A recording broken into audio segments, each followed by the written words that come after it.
Not on behalf of the state, Your Honor. No, Your Honor.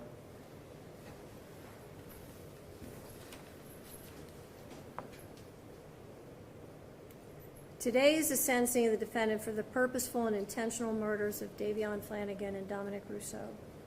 And in a way, it's the second time their families are gathered again to grieve. It's also a day when Mackenzie's family will grieve for the future of their daughter. All three of these families and the friends of these families are suffering, and all of their lives have been irrevocably changed because of the actions of the defendant.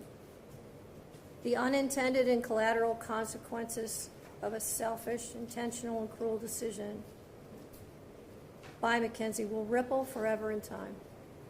It's literally changed history because it's ended two lives. Two young men are dead. Their deaths were horrible, terrifying, and tragic. I will say again, if any reasonable person reviews Exhibit 802, there can be no doubt in your mind what happened this night. There can be no doubt of the absolute terror of the two people in that car. The defendant controlled all the events. She chose the day. Specifically, she chose a day just before her 18th birthday. She chose to drive the car, the time to drive the car. She chose an obscure, previously scouted route through an industrial parkway. She chose the target to hit and the victims. She chose the means and the method to follow through. And she planned and purposefully executed the events of July 31st, 2022.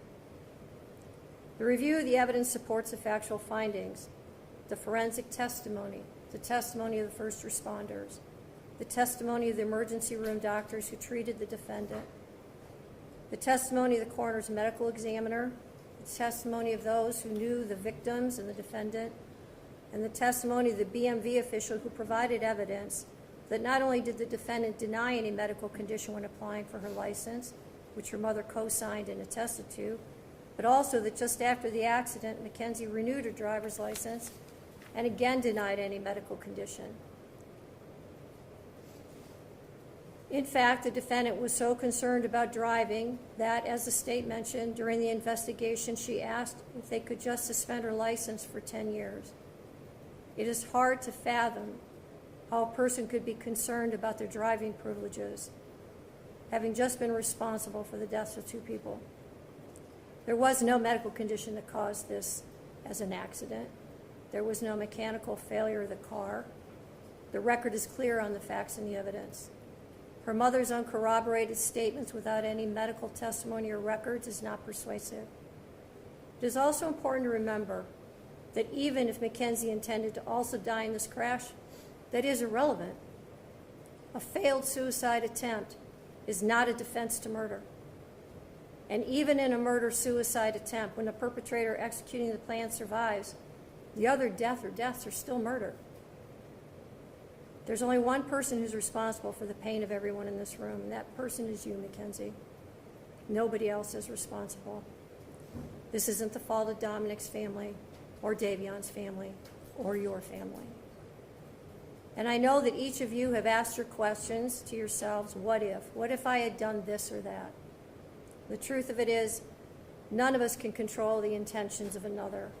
And when there is a purposeful intent to harm or kill someone, it is the perpetrator alone who bears the responsibility for the choice and the consequences and the harm that follows. The difficulty for sentencing today, honestly, is whether or not I believe you should get consecutive sentences. I'm troubled that should I give you a concurrent sentence, that people will believe that somehow I'm being disrespectful to one of the victims.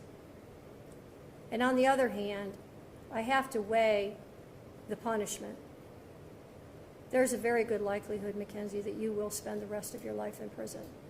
That won't be up to me. That will be up to the parole board, and that will be up to you to a great extent.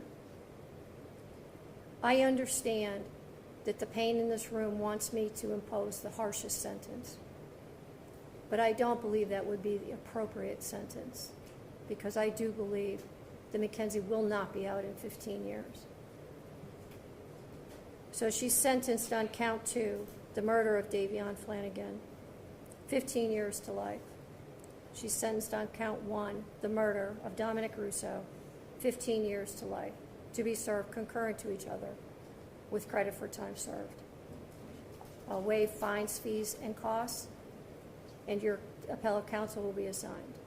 Are there any questions from the state? No, Your Honor, thank you. Any questions? No, Your Honor. All right, thank you.